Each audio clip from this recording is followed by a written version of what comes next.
Okay. There we are. Cue the music. Okay.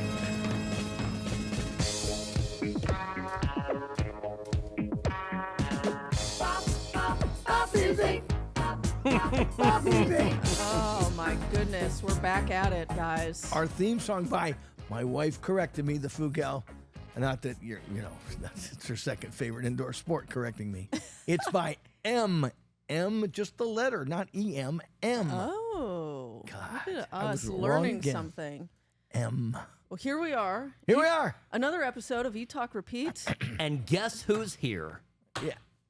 Our fearless leader. I would not go that far. Our fearless, in absentia leader. Yes, he likes to manage from afar. By the way, I went to my cardiologist and got a clean bill of health. They went through my carotid arteries with a fine tooth comb, and I'm shocked that Did you after the tell burger him? Yeah. after the burger crawl, that I would be so clear.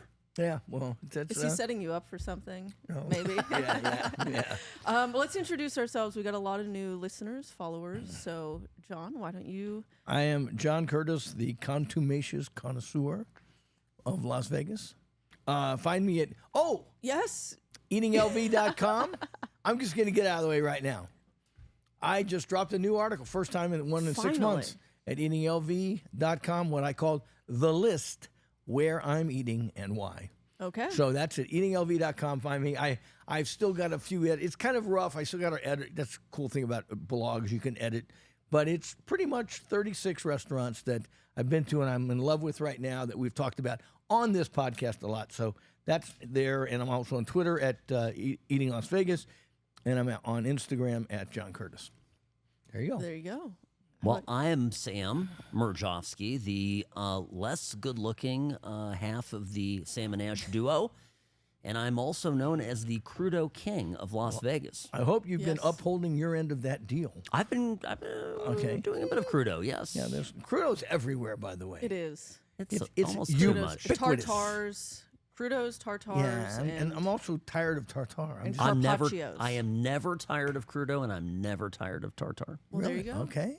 And I'm going to round out this fun bunch. I'm Ash Watkins, the hamburguesa principesa of Las Vegas. I think I definitely have earned that title over the years. And you can find me at Ash the Attorney on all platforms. And then shameless plug for our show. You can find us, the show, at eattalkrepeat.com on all platforms. Again, follow, subscribe to the show. Leave reviews. We're getting hundreds and hundreds of listeners I now. know. That's great. Viewers, YouTube. And viewers, yes. And you send us an email, cheers at Eat Talk Repeat. And then also, I don't have a sound effect for a drum roll, but there is a drum roll announcement. We have a website.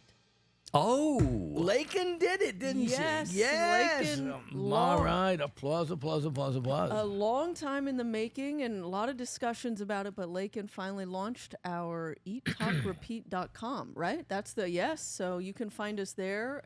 And that will link to my website and all of our socials Yes. and everything. So And it'll keep you up to speed where It's a we beautiful are, thing. where we're going, latest episodes. Also, I think there's going to be a newsletter.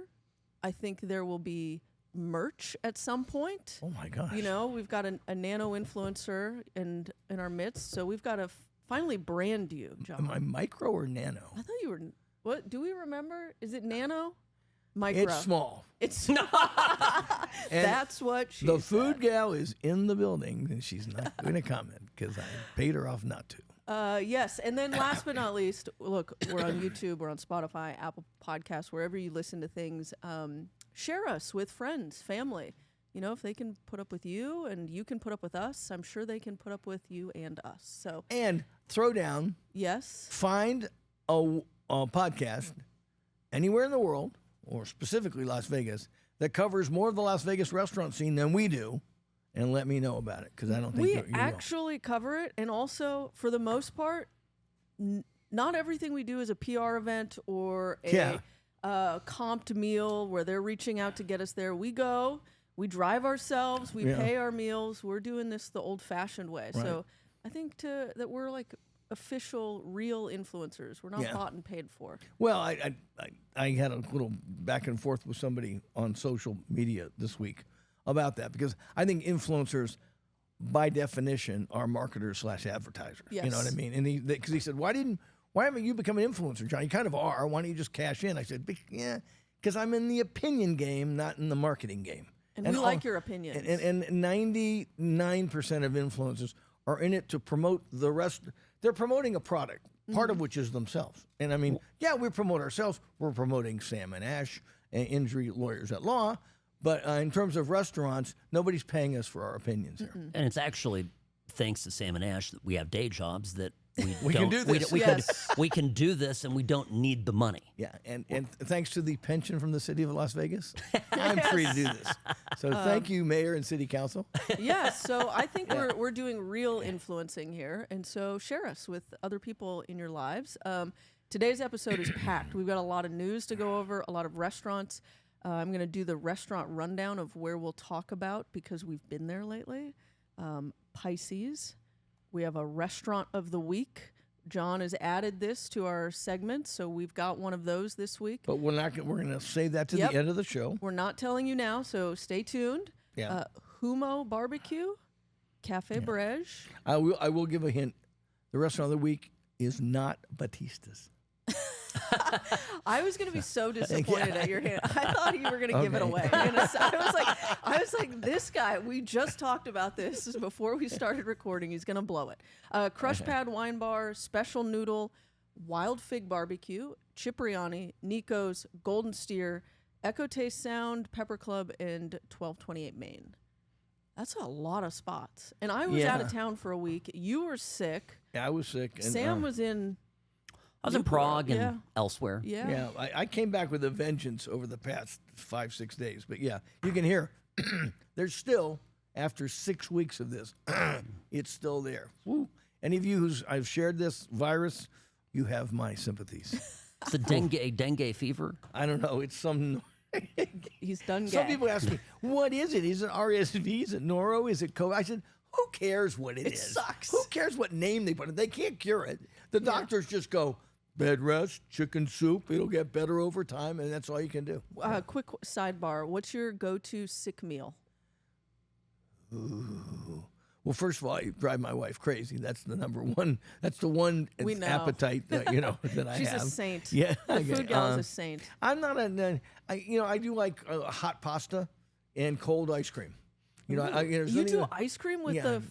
I like bad for that's you. so bad. It's so bad. That's what she tells me. That creamy coating You gotta just do going to it- you do gotta you do a in. sorbet. No wonder it lingered. But I'll tell you something that just tastes great on a sore throat. Sorbetto. That I can make on you cook a bunch of hot noodles. It can be any noodle. It could be penne. It could be spaghetti. It could be anything. And then you just put a buttload of butter on it.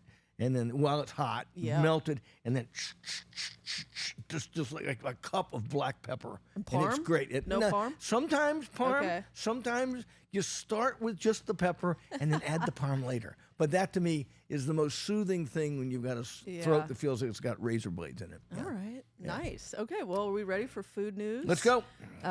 So more naan, please. GYMKHANA, the 2 Michelin star London restaurant set to take over Julian Serrano's tapas space in Aria. Yeah, you didn't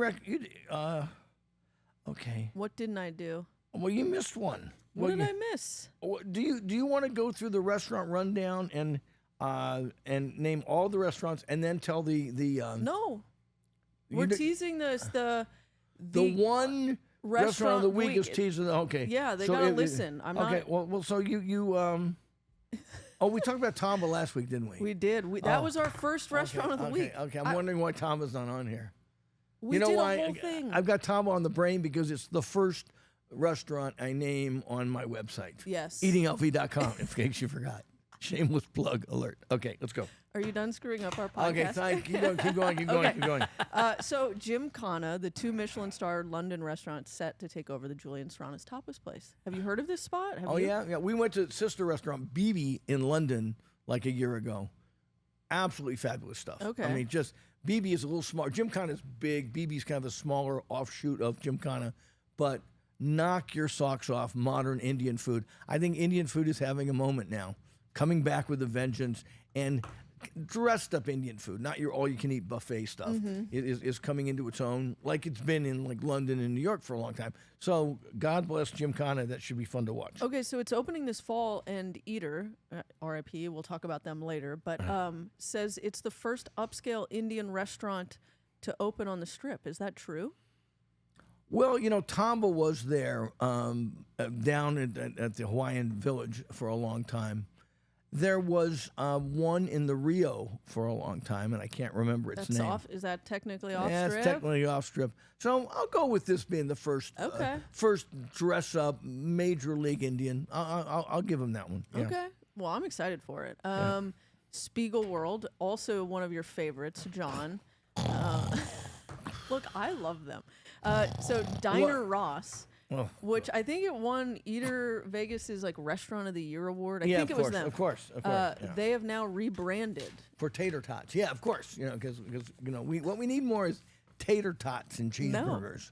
No. But they have filet tartare No. tacos. It's rebranded to a Diner Ross Steakhouse. Genius. This is amazing. Diner Ross Steakhouse. I want to nibble on that. And only you are excited by that.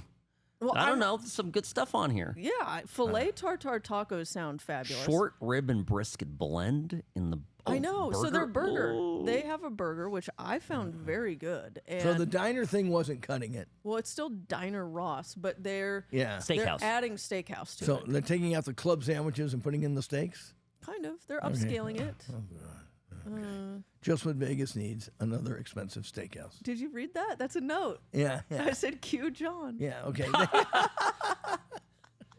Okay, let's go. Oh Let's my keep gosh. going. Okay, so Cosmo next to Super Frico, they have The Party, another Spiegelworld event.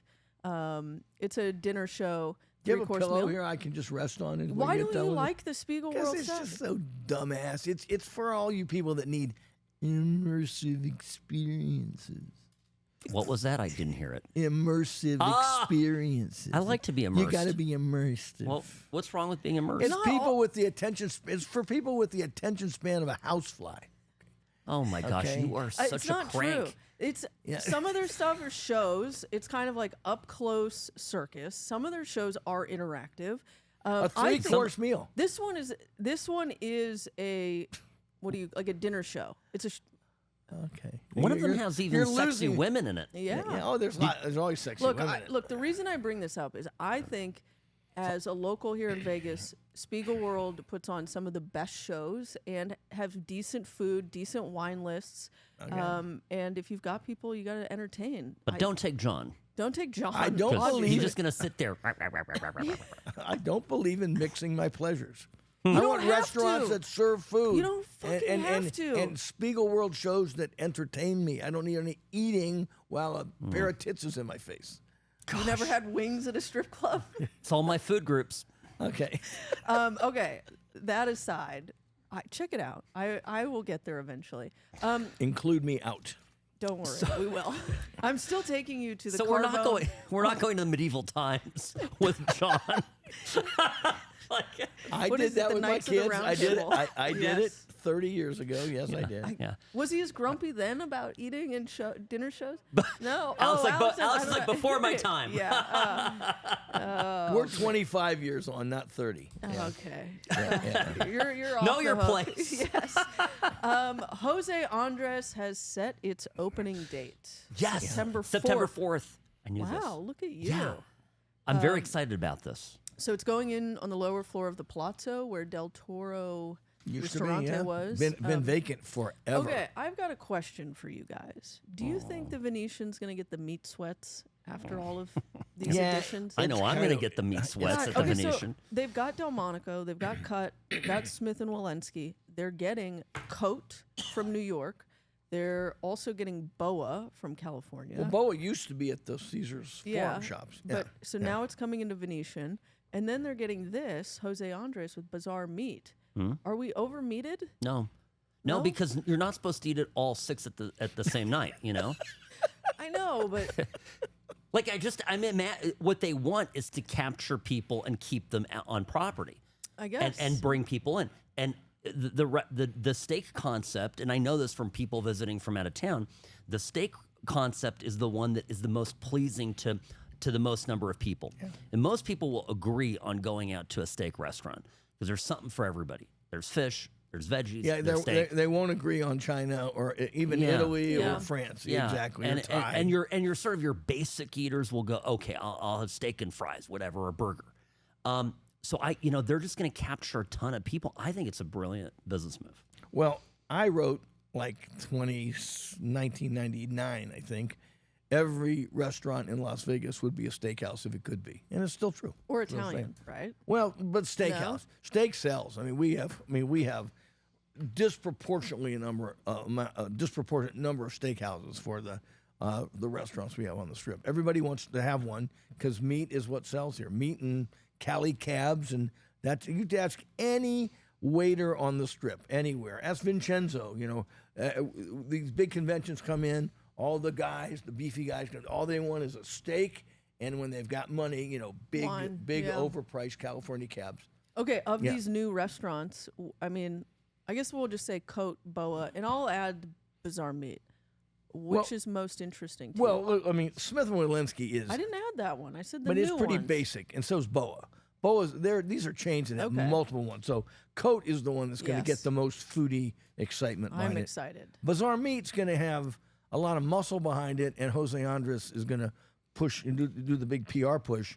But it's still a restaurant that's been around for 10 years. Yeah. Okay, but Cote's the one that the foodies are really going to go for because it has a huge reputation in New York and Miami, and for the wine list and this upscale Korean. It's so good. And they do all these things. I haven't been but Delmonico is a classic steakhouse. It's tough to beat, and Cote is routinely wins my best steakhouse in Las Vegas award.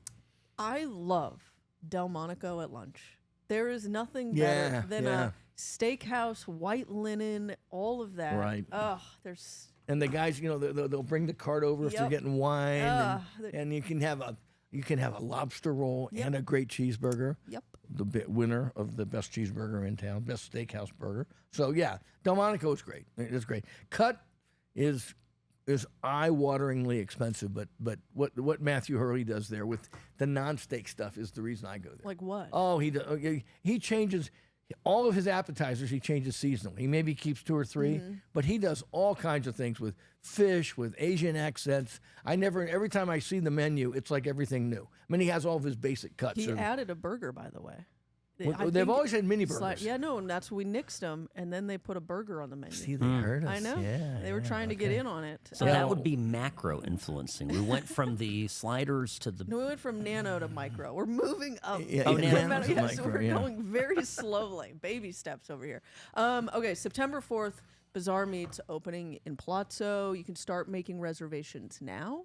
I'm dying to see it because I've always thought the food is so great at Bizarre Meat, but the Sahara. Walking through the Sahara is... It's just, and they dressed it up as best as they could, but that used to be the buffet of the Sahara. That whole back area was the Sahara buffet. Yeah, it kind of makes sense. Well, it's going to be that again, right? No, I think it's going to. No, they're getting that Top Chef guy, Kwame. That's from right. New York. That's and right. DC. And he's got chops. Yeah, I'm interested in when he opens too. Yeah.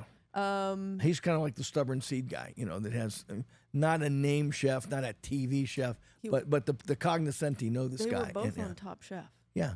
So they were both on are something TV called television. Well, no, but what I mean is they're not Bobby Flay. Oh, they're not okay. Emeril Lagasse. They don't have a show. Yeah, they don't have a show. Got They don't have a. They haven't been.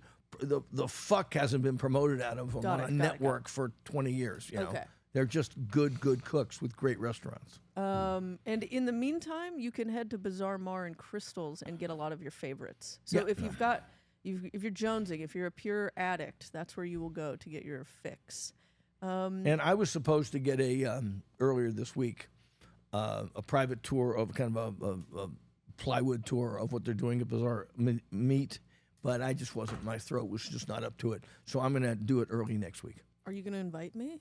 If you want to go, if you're nice to me today. I will be. Okay. All Cute right. niceness. It's that easy. She's already called me a crank, a curmudgeon, worse than usual. I mean, what's up? What's okay, coming? I'm nice now. Okay. I have to live with her all week. You're welcome, both of you. I know one of your favorites, John, Big Jerk on West Sahara is out. Oh no. I know. What? You know that restaurant, Big Jerk? No. So on West Sahara, it's like by the In-N-Out, just short of the In-N-Out when you're going there. Well, it's out of business, and a French restaurant's coming in. Huh? I know. Okay, so let me tell you. It's called Fork Restaurant, Fork with an E.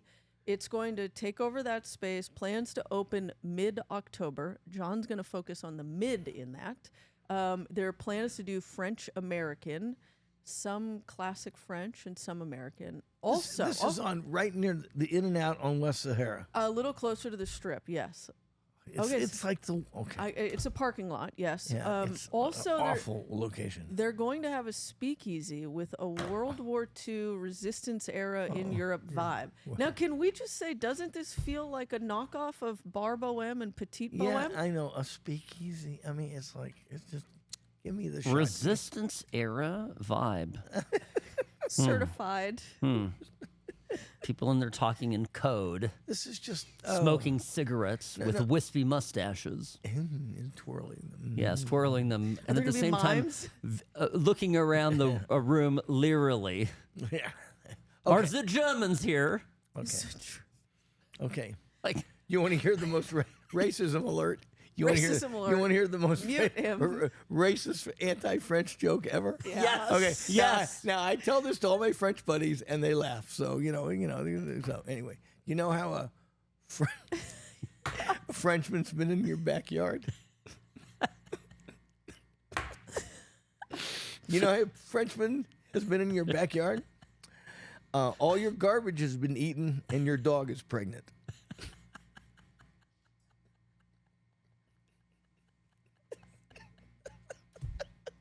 I don't even get that. I'm not really a Francophile enough, but I don't quite get it. I think those are the new French. It's Alex, have you heard this before? yes, regrettably. Oh my yes. gosh. Yeah. I think those are the new arrivals in France. Well, Okay. anyway, that's an old. Yeah. Okay, now you can turn back on the show, I guess. I apologize to all my. I'm a Francophile. I just. That is true. Oh, I'm a true Francophile. I got a lot of buddies who are French, but they, it's kind of. But I really don't understand the joke. all your garbage. No, been no, eaten. Yeah, we heard No, it. I heard it. I just don't understand. We'll explain. The French will cook anything and eat anything, and they Yeah, do. yeah, no, okay. Okay. And let's just say Frenchmen are known for being oversexed, which pot, calling the kettle black. I mean, they like beautiful women. I don't know that they go around fucking dogs. well, that's the exaggeration Okay. for And comedic effect. Yeah, I get it. They don't technically cook And this guy jargon. doesn't want to go to Spiegelworld. Yeah, I know. they don't cook garbage literally, and they don't have pregnant dog sex with dogs, but it's just a metaphorical comedy. Got it. Okay. Yep, thank you. So we're not going to. So now the to four fork. the four listeners that are still here, let's do our Chinatown news. Okay. Shulung Khan Hot Pot. Have you heard of this, John? You're kind of my Chinatown guy. Well, when excuse me, when you show me that jerk thing, I drive past. I've driven past that. Now remember it. There's a lot of places like Jerk, whatever it was. I drive by with a food gal and just go, no, it's not going to last. Either it's a chain, it's a franchise, it's a get rich quick scheme, or all of the above. And I look at it and shake my head and say, it's not going to be there 2 years from now. I don't give a shit. Okay. Every place that opens these days in Chinatown, I take with a huge pile of sodium chloride because lots of them moving in. The hot pots, the Korean barbecues, some of the pho parlors, and you scratch the surface, and they are an offshoot of something from Southern California or Korea or someplace like that. So very few mom and pops are actually breaking ground in Chinatown anymore. We Yeah, still this have a isn't- few, like yeah. Japata and places like that. Oh. But those are the places I love and look for. I'm not interested in a place that has 15 other locations in San Diego or something. Okay. Yeah. So when you're traveling, And when I see hot pot, I just think it's a chain. you don't like hot pot, No, I hate it. really? Everything tastes the same. I think we talked about it. On the yeah, show. we talked a long time ago. I know. Yeah. I had a buddy who wrote a book about Chinese food in America, and he said he hated hot pot too. He said Asians love it, but you got this big thing. There's 12 people around. Everything, the vegetables, the mushrooms, the shrimp, the beef, it all tastes the same. it feeds a crowd and it's sociable, but in terms of really enjoying the flavor of the ingredients, it all gets washed away in the broth. I'm less a fan of things that I have to cook. Because you're a princess, that's why. I don't. Yeah. I really don't want to have to go to dinner. Like I just And wrap your own taco. You hate that, don't you? I just worked a full day at the office. So spoiled. Last thing I want to do is have to dip my own little meat in a swamp of veggies. And then smell like a hot pot for, That's the worst part. Okay, so you're not excited about that? I'm not. I'll have to check it out. Okay. Did you know Hell's Chicken closed? Hell's Chicken closed? I actually like that place. I know. It was probably that was a locally owned joint. I liked it. It was probably, of the spots, one of my favorite chicken sandwiches. Yeah. But it closed. I think I read something where the guy behind it, Vincent Lamb, is planning to open a new spot called Alchemist. That's all I've got. He's a local guy. So that's one thing I liked about it. It wasn't Dave's Hot Chicken from Nashville. It was a local guy had this idea. Yes. But, who knows? So I wish him well. We'll give it a shot. Okay, Chinatown Food Festival coming. Apparently. I go to Chinatown, they have a website where you can get all their updates, and they're trying to do a food festival. They're going to do it every first Saturday. People have been talking about it for years. And it's in partnership with the Animal Foundation. And you get up me for a bad joke about Frenchman. Yeah, this show is immediately gotten canceled. Well, we didn't say it was politically correct, did we? I know. Rocky's having a medical meltdown over here after everything he's hearing. Okay, let's talk about Eater Vegas. You posted about it, John. Gosh, John, are you devastated? You can see me dancing on the grave. That's the definition of dancing on the grave. I know. You reposted it and you were like, yes, Schadenfreude. Mass layoffs. Yeah. So what's going on here? I mean, they're just going to turn it all over to. All they're doing is reprinting press releases. Yeah. They'll have one person centralized who will garner it all, throw it into AI, 100%, and then they'll be doing what we're doing here. Sun Loon Tong is opening up. Jerk Chicken just closed. They'll have that, spit it out, and somebody will write copy, and they'll say, "Here's our website for all the latest news on the Las Vegas restaurant scene." That comes from basically a computer spits it out. I did like Eater's comment.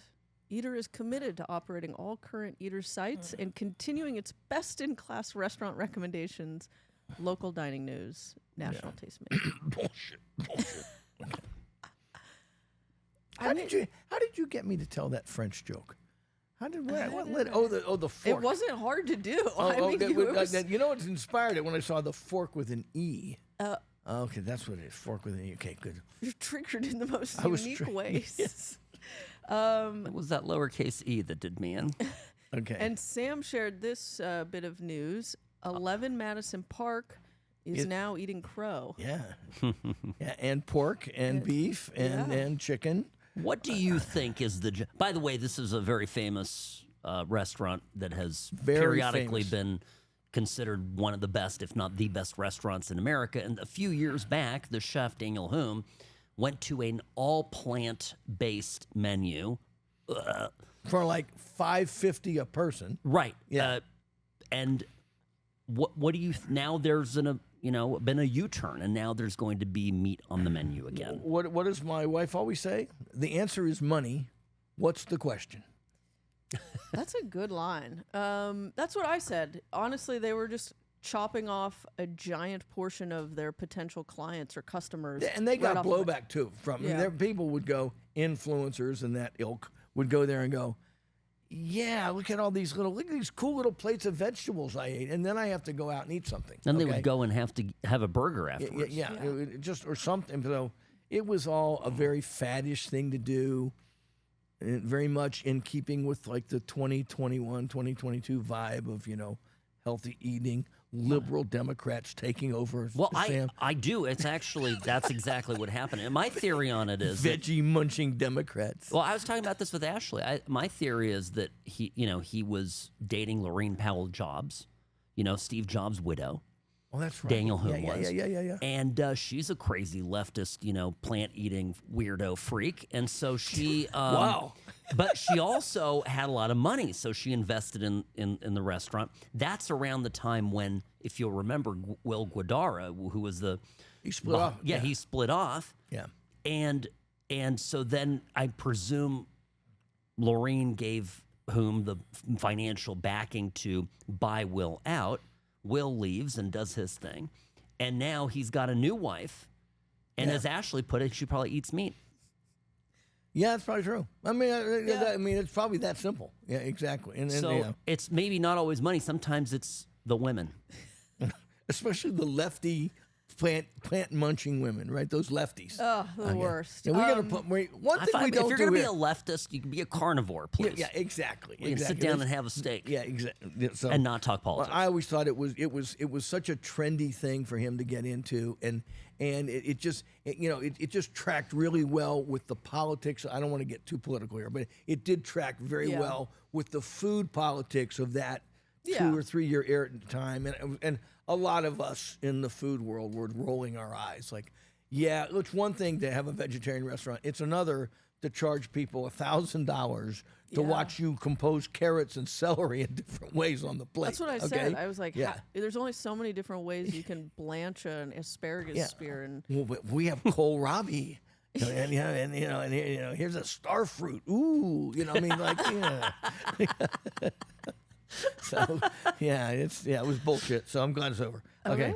Okay, let's go to this next one about chef fired for making influencer cry. Okay. At first, Tell me what the story is here. okay, I read the headline, and at first I was on Team Chef, but I don't know. Okay, so apparently this girl, influencer, was invited by someone at the restaurant to come in and check out the meal. She does it. She confirms it. She shows up with her husband, expecting to have a meal and to do a story, and that she has back and forth communications with the restaurant. I'm so excited to talk about you guys. This will be fun. And shows up. And when she shows up, she can hear the chef talking to the host who did the invitation, going, "Who is this? Have you seen how few followers she has on TikTok? Her videos aren't that great. She's not of the quality that we want. Her followers aren't going to come here." And so the girl was like mortified and sad. And she was like, "I'm just in tears," leaves. Well, that's bullshit Okay. because if you're going to play the game, buck it up, Buttercup. So I'm going to call her on that, but keep going.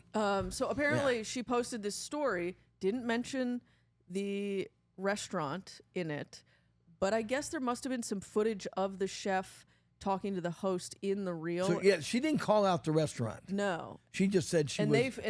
the internet sleuths figured it out. And so now that chef co-owner is out skis, and they had to shut down to, like, I don't know, reorganize. Sounds like it was just handled badly. By who? By everybody. She's there at someone knows she's supposed to be there. I don't care if she has 3 followers. Yeah. Somebody invited her in. Let her just do her thing and go. You know I what know, mean? so that's okay, exactly. yeah. When I first started the story, I was on Team Chef, and I go, "This is bullshit."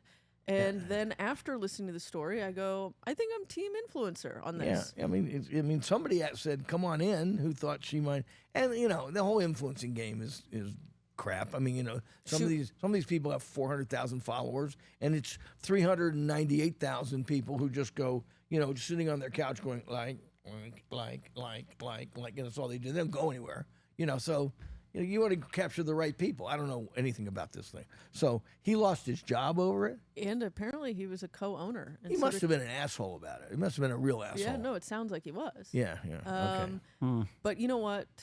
You should be thankful, Speaking John. as one asshole to another, Chef, you should have I just think handled people, it differently. I think people are too fragile, and I think this gal, if you're gonna go and critique chefs and their food, when they critique you back, you don't just turn into a puddle. Yeah. Well, So again, but this loops back to what I said before. She's not really critiquing. What she's there to do is promote and advertise. I the know, restaurant. but she's in the. She thinks. I'm telling you, if you ask her, she wants to be critical, and will. No, but she won't be. She's there to do a commercial for the restaurant. Yeah, I think Okay. her line said, "I'm excited to, like, put your restaurant on my platform. Like, Yeah.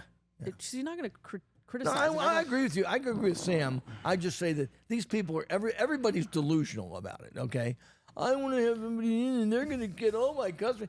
They're just the restaurants are struggling how to advertise. The influencers, who are basically human billboards, are going, come and advertise with me. And I will show you other people that look at my billboard. And then they ought to figure it out over time. But to me, it's just the advertising game in a whole new framework. But that's all it is. Yeah, I think this chef was just being a crazy artist, and he just snapped and had I a don't moment. want to deal with her. Yeah. But John, you should be really happy. She said she aims to be an advocate for micro-influencers. Oh, good. So, Well, yeah, I guess we've elevated now, right? So we're From in nano that- to yeah. micro. yeah. So we're moving now up. finally worthy of her support. Well, if Las Vegas Phil and I talk about this all the time. Let's say you have 100,000. Just because you have 100,000 influencers doesn't mean squat. You want to have the 5,000 people. I mean, even at my biggest reach, back when I was writing and maybe I was on a TV station, people were watching the CBS Morning News, and I did something. Let's say I reached 50,000 people, 100,000 people. You're lucky if a half of 1% of those people actually goes, hey, Sam, let's go to lunch at the Pepper Club today because I heard about it on TV. Not even 1%. So people going like, follow doesn't mean anything. You're trying to target the people that really matter, and that is a micro-influencing game. Yeah, you've got a quality group of followers, not a lot. Yeah.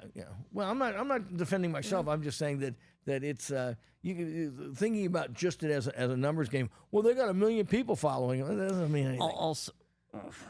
Also, right, there's a whole group of female influencers that showcase their breasts as much as they do the food. Not that there's anything wrong with that.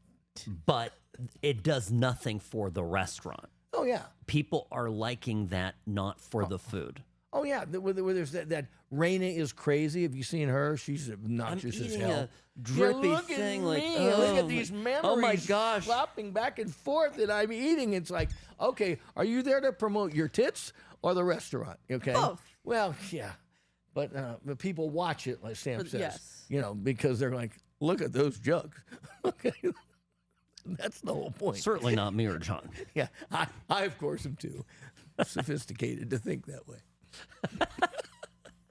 All right. that's Aren't you our glad news. we're both here, Ashley? I really am. It makes this job so much easier. Normally, this is where we'll eat or piss John off today, but I think this segment's on hiatus Just the until it's the not too cartoon you soon. see in my head is me dancing on the grave of Eater. Okay. Yeah. So And on that note, okay, let's take a quick break. Yeah. I'm the best. Personal injury law has been the same for a long time. The best. Big egos, greed, and sleazy schemes.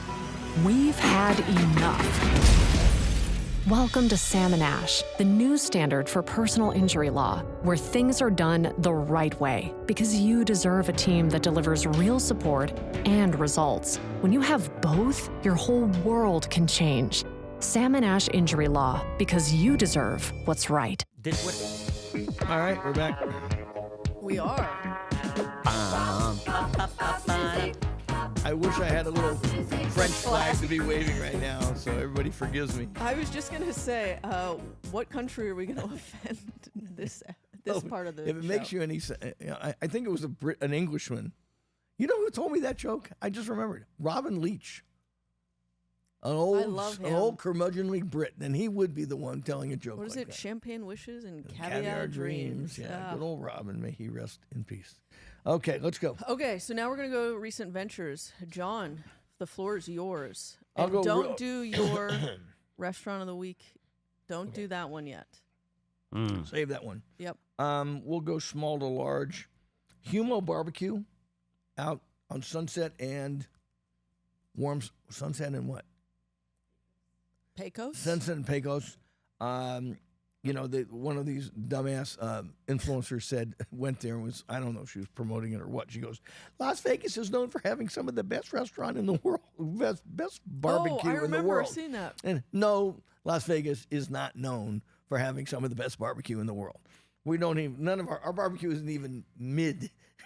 We have two good barbecue restaurants Soul Belly and Wild Fig. Humo impressed me. Has a good crowd. What kind of barbecue? It's Mexican-inspired smoked meat, but they do the brisket and the pulled pork. And I had some burnt ends, which weren't really burnt ends; they were just cubes of brisket.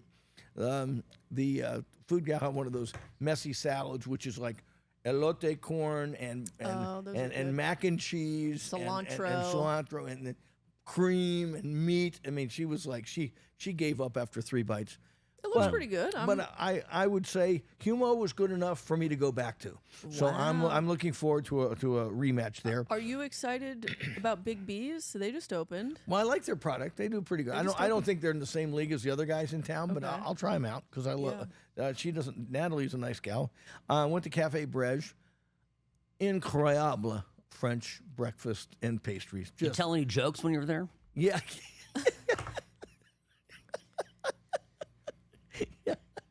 I love Cafe Brège.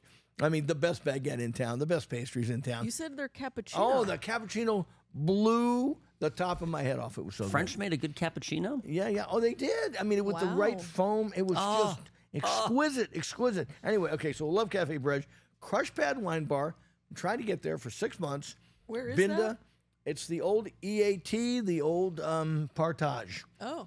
Right there at Sahara and Tenaya. Buffalo. Binda, who used to be at Garagistas there. Small, cozy little build out. Not as all encompassing as as Garage East. Not a huge wine bar. Small selection, but well chosen. Very comfortable chairs. Small bites. Great place to go. Can't wait to go back. Just to see more about the different wines he has. It's a wine bar that's shooting for a middle market, not trying to please the Sam Mirajovskis of the world, okay?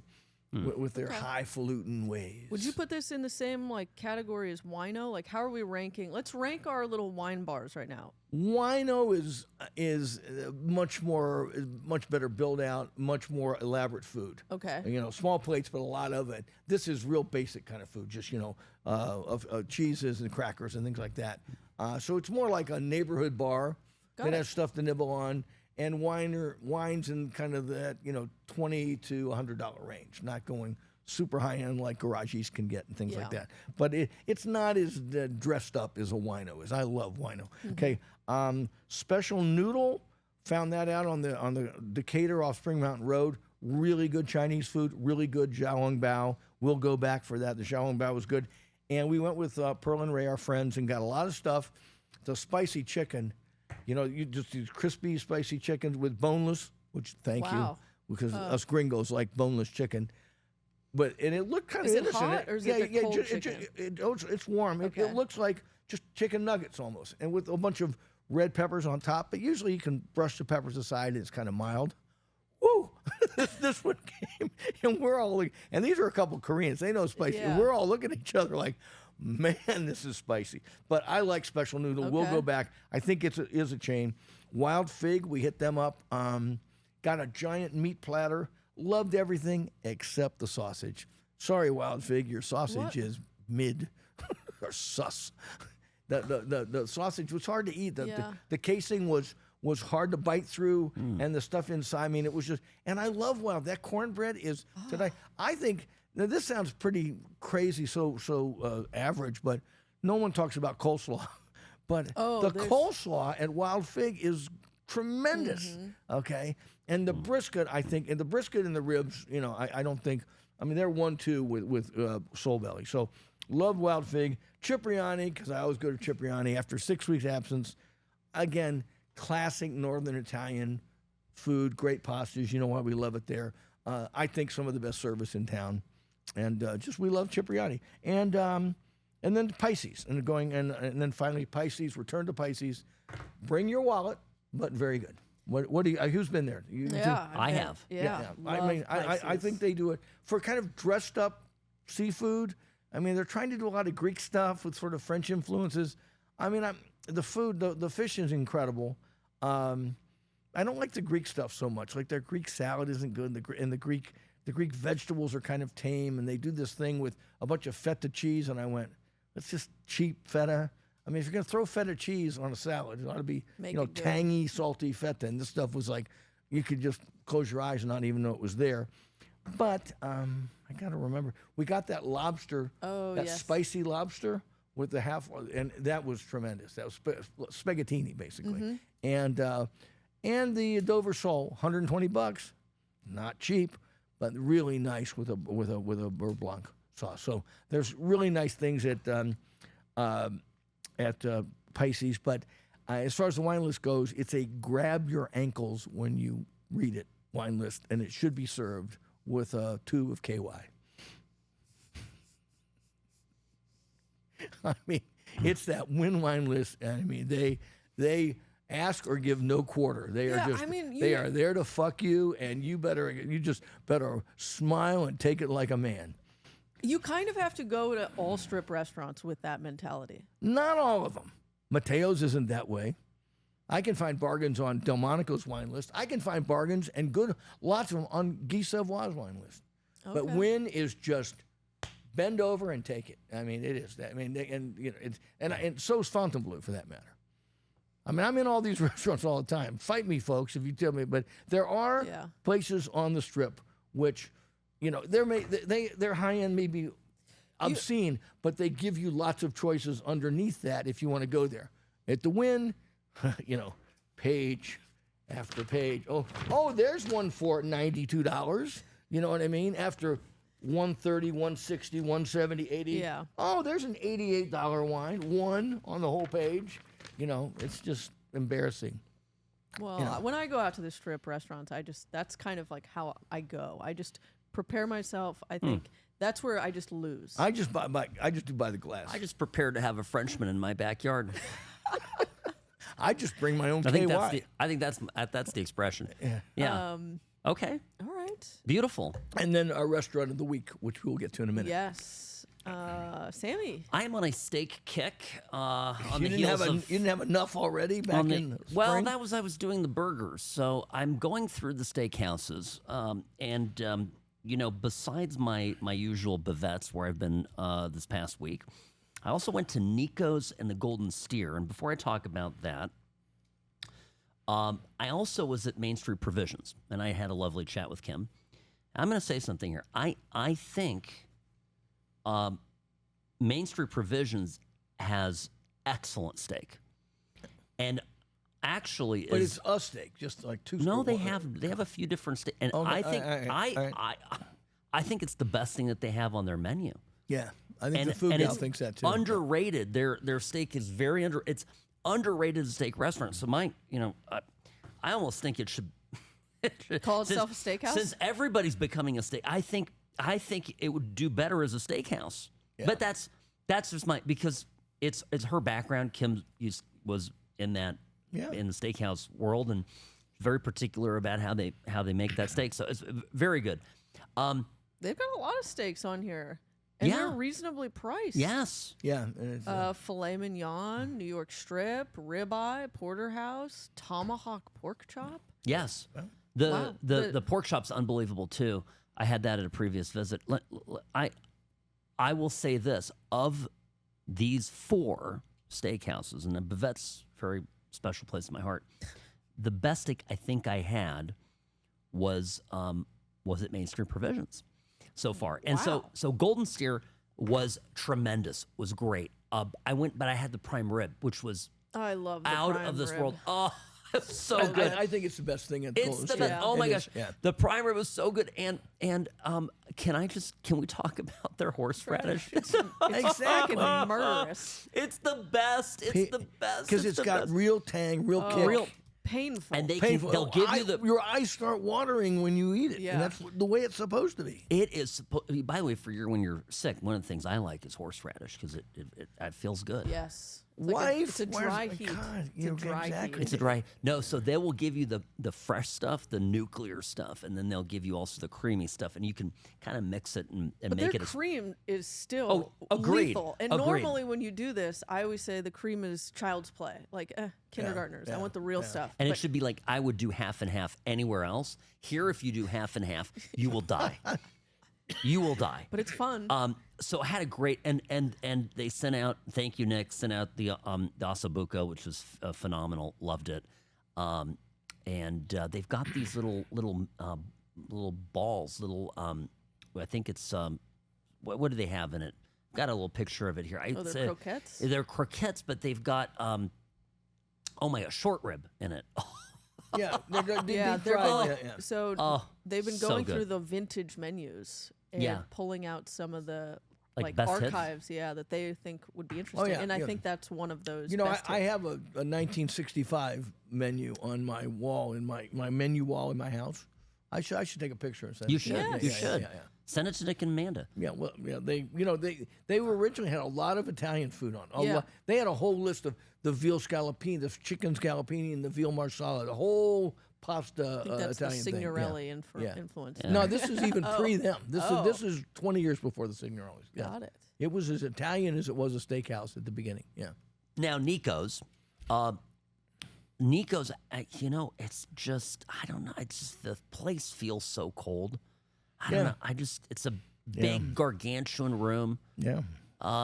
But the food was good. The steak was good. We had we shared a porterhouse, and it was a great cut of meat. And we also, I would just have to say, we ordered for the table a couple of burgers for an appetizer. They're so good. They They're are so good. good. That's the way you should. Yeah. They are. So anyway, a lot of meat, and we really do. I mean, there's, I don't know. It's my. These are the Golden Steer. I went on a Monday night. The Golden Steer was packed. So to people saying that Vegas is dead, mediocrity in Vegas is dead. But the places that have a following, the places that because same thing with Bavets. I went on a Monday night a couple weeks ago, and it was 8:15. I'm leaving Bavets on a Monday, and it was people were standing waiting to be seated. Well, let me tell you just a contrary opinion. Not an opinion really much, but an observation. At Pisces on Saturday night, as you know, the food gala, we never go out Saturday night. Saturday night is amateur hour for eating out. But our friends wanted to go. So we said, okay, they booked the table early, 5:30. And we got there at 5:30. Was it 5:30? Yeah. And the place was hopping. I mean, just jammed. Yeah. And service was great. I mean, a lot of nice things about Pisces. But when we got up to leave, it was a fairly short meal because they're not the booze hounds that half my friends are. These two were they're like a couple. I was not at this Yeah, dinner. yes, yeah. They're like a cocktail in a glass, and we go. So it was pretty mild in that regard. And we left before 8, like 7:40, and the place probably was about 10% full, 15% full. So busy early. But when we left, it wasn't very busy. It's probably going to to get busy again. Yeah, You're yeah, probably yeah. in that lull. Could be. I think you're could in the be, lull. But when I walked out, I looked around and went, oh my God, there's just not that many tables occupied. But at the peak time where they're like 6:30, it was jammed. It was jammed. Because I think a lot of people are going to shows, concerts, Yeah. whatever, so they either go to dinner before. Goes to dinner or at after. 5:30. Old people. Gosh. But according to the food gal, it's a new thing with youngsters. Okay, Yeah. so we don't say it's an old thing anymore because a lot of people do it because it gives you time for the rest Otherwise, of you the just evening. You know, in just Paris, ruin you your you evening. can't even go to dinner. If you go to dinner at 7 p.m., Yeah. you're eating with a bunch of Americans. Yeah. Do they You work? have to go at do 8. they have day jobs? Who? The Parisians. Yeah, well, they actually work. Hours they start a little bit later and they work a little bit later. So they'll get off at work at 6:30 or 7. At Madrid, Yeah. in Madrid, they make the res at 8. But They show up at 9. No, we showed up at 8. It was every restaurant. We went to some nice places in Madrid, but we'd be there first, and the staff was totally great, and we'd just be looking around, empty, and then around 9:30, Yeah. that's when all the Yeah. the Madrileños show up. Yeah, On weeknights, I think I prefer said that right. Yeah, I think you did actually. On weeknights, I prefer an earlier dinner Yeah. because then I can go Yeah, straight from work, get dinner, and then I've got the evening to myself. Otherwise, it breaks it up, and it's just. Yeah, I don't like to be Yeah. parking a lot of booze after like 9 o'clock at night. I just can't do it anymore. It's age. Okay, Okay. so now My you. spot. I went to 1228 Main for breakfast. It's just, I love it. I know they got rid of dinner. They're focusing on breakfast and lunch, but had a great conversation with Kamel Guichada, who's there now of Wolfgang's team, and Yeah. he spoke with him. He's the baker in charge of Yeah. all the stuff. Yeah. And so we had a long conversation about what their plans are with 1228 and all of that, and he's really excited about it all. So, and also you can order that for delivery. So if you can't get up in the morning to go get your own pastry, go on Postmates, go on Uber Eats. You can have your little croissant delivered to your door. I don't want to get into it, but the food gal has had some serious issues with the service at 1228. She's gone in and asked them she wanted to get a whole pie one day, and they said they couldn't do it for her, give her one. And then she said, well, when can I get it? Well, you have to order it in advance. I want 10 slices of pie, but don't cut it. They said you have to order a week in advance to get a whole pie. And she's like, you make pies every day. I'll pay for it now and pick it up tomorrow, because these patisserie chefs are making pies all day long. Right? Well, no. So I'm That always is outrageous. That's the complaint I've heard the most about that place was the service. Service but is I've been a just- hawk about it. I've been looking, and they seem to have. There's a good energy in there right now. Also went to Echo Taste Sound with our good friend Dawn. Went for lunch. Love that place. If you haven't gone yet for breakfast or lunch, what are you doing with your lives? Really? What are you doing? Lunch, but just on weekends, right? No. She's It's like open for lunch like on weekdays. Tuesdays, Wednesdays? Yes. I forget the days, but there's regular breakfast, brunch, I and thought lunch. it was all late week stuff, Nope. like Thursday, Friday, Saturday, that I kind think of it's thing. Wednesday too. All right. But all right. very good. It's incredible. The BLT, the Chicken Club, they've got that Nat Young twist. Well, But Nat Young- her food is just Best fried chicken I've had in Las Vegas was made by Nat Young. so she was getting ready for her bourbon and blues event, and one of the featured dishes was going to be fried chicken. I was out of town, so I wasn't going to be able to make it. She came up to me that day and she brought out fried chicken. She goes, "Would you like to try some of the fried chicken?" I go, "Duh." Does the Pope wear a beanie? Yeah. I don't think he does. Like, It's a Pope hat. Yeah. Anyway. yeah, so it was so good. So I can't rave about that place enough. And then the Pepper Club's also on my list. Just fucking go. Like, just go. I'm telling you, the Pepper Club, small menu, but boy, they hit. It Just hits. go. I think the Pepper Club's going to be a big power lunch spot. Yes. It's going to evolve into power. Okay. All right. Now let's get into the restaurant of the week. Okay. All right. John. Second time back, going with a much more critical eye this time than the first time. I want to see what all the shouting's about. Veggie kind of, very proud of its veggies, this restaurant is, but I wanted to get some of the big proteins. I want to bring up my pictures here so I can remember what I got. The protein started with some, I'm going to keep you in suspense.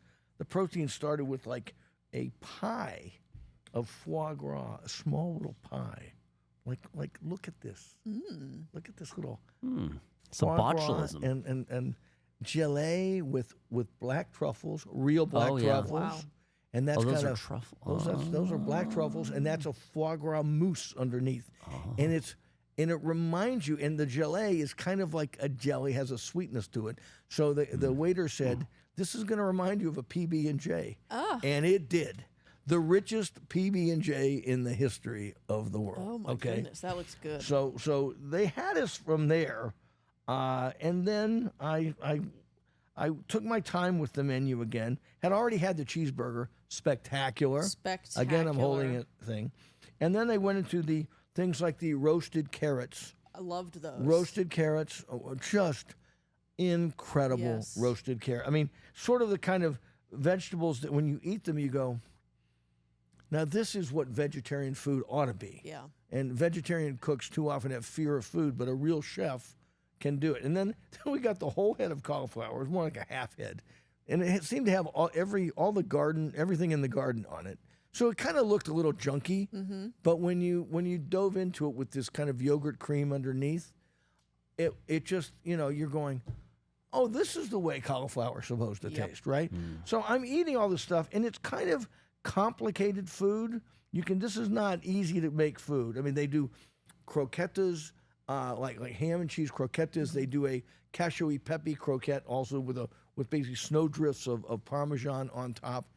And you're eating it going, this is complicated food. They're doing vegetables, sauces, roasting things. They're baking their own bread. They're doing a little gem salad, which is, with beautiful vinaigrette with under these drifts of cheese. And I'm going, this is incredible stuff, really high wire cooking, and everything's hitting. And then we got to the proteins. I've already told you the vegetables were great, but then and the burger was great. Then I got the beef rib, which they say is slow smoked for like 24 hours or something. I think they were out of that the day I went. Yeah, and it's not cheap. 40 hours.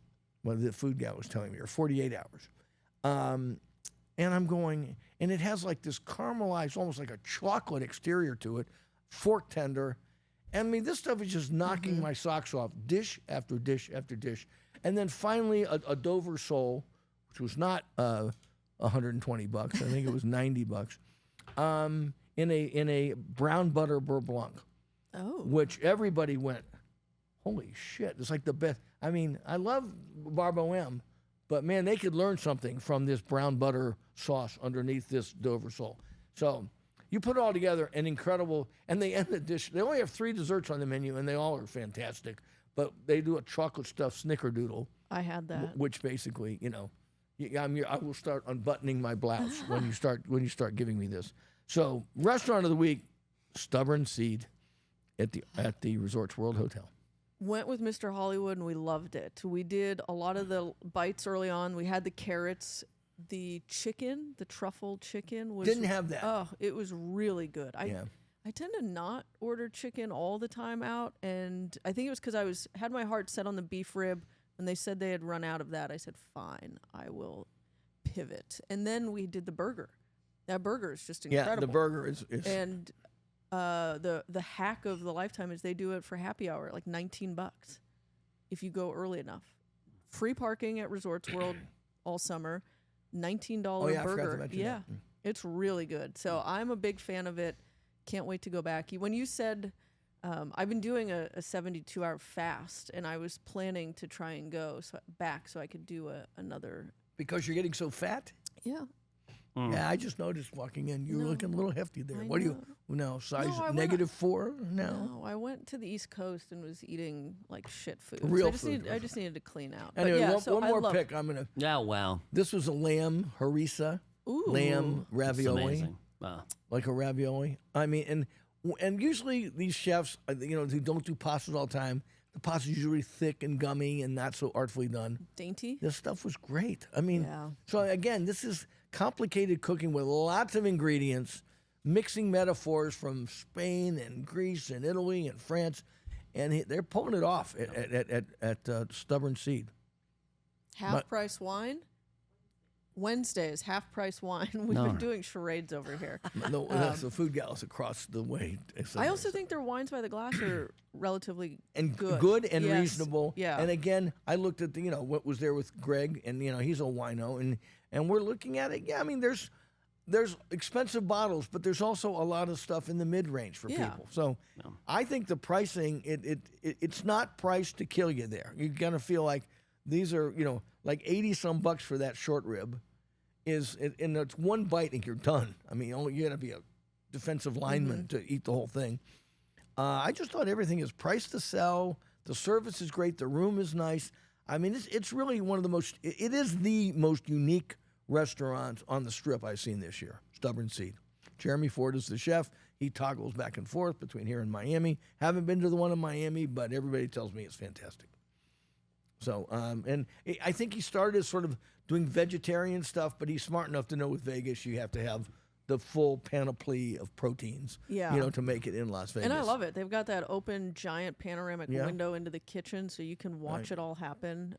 Very cool. Definitely recommend it. I can't wait to go back. Our restaurant of the week, Stubborn There Seed. you go. Yeah. Pet peeves. We ready? Yeah, Sam. You go. Yeah, I'm back to don't make me wait when I check in at the restaurant. If empty restaurant, went to Nico's and just standing there, and they're like, we have to get your table ready. I'm like, your whole restaurant's open, completely open. Like, just sit me at a table. I hate that. It is probably one of the most frustrating things. Yeah. Yeah. Where was this? They did Nico's.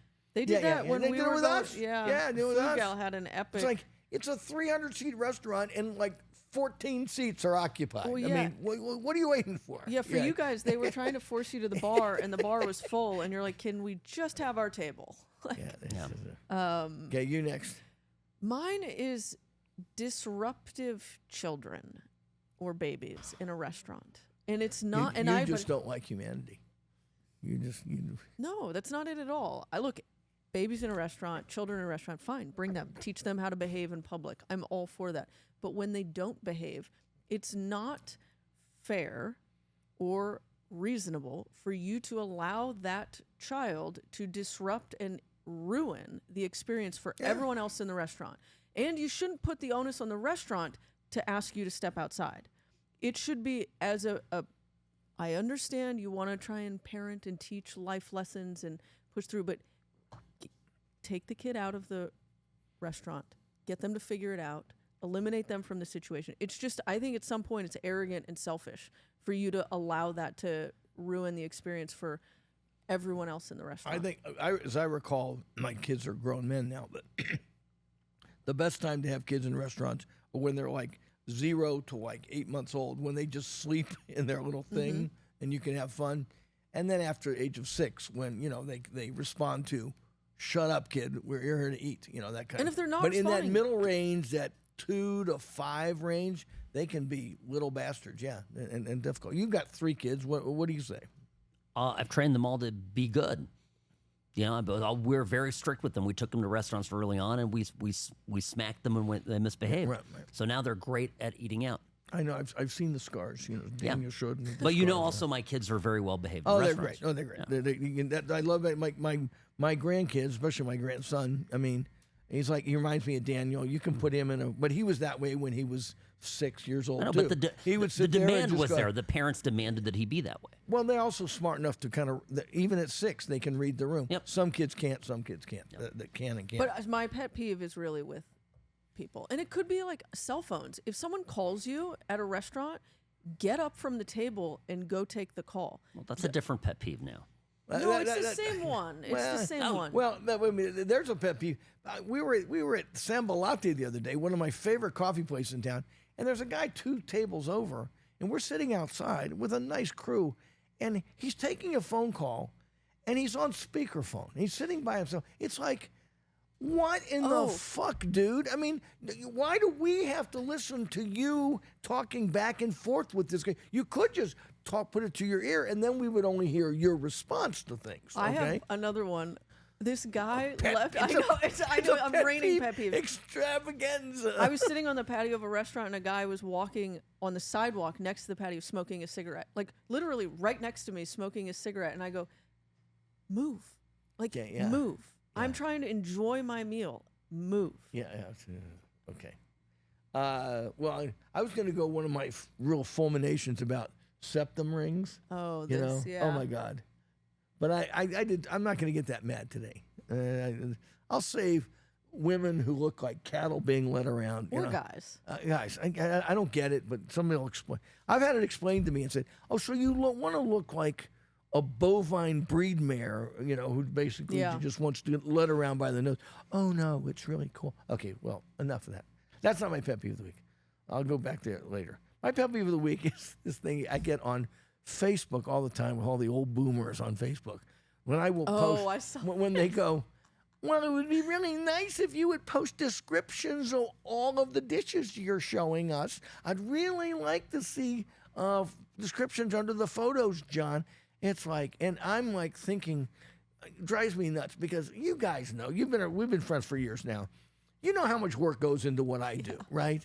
I mean, not just the going there, the posting on social media, the eating, and then sitting down and on Facebook or Twitter or Insta and going, curating the photos, editing them so they pop and they don't, and get rid of. This can take an hour or two, and then somebody goes, "Well, I want to know exactly what everything was." I'm like, what the fuck? And so I'm always getting mad. I asked the food gal this morning, what is the proper response? And she gave it to me in genius in a second. She said, "Just tell them, I've brought the spoon to your mouth. You'll just have to chew for yourself." It's so good. And I loved think it. that's the best way to, so it's a pet peeve. And now I will use it 1,000 times in the future. And on that note, that's not much. that's of a our pet peeve. show. That's our show. That's our show. We're at it. We're at done. it. Good night, Canada. And à bientôt, friends. Hide your dogs! Oh,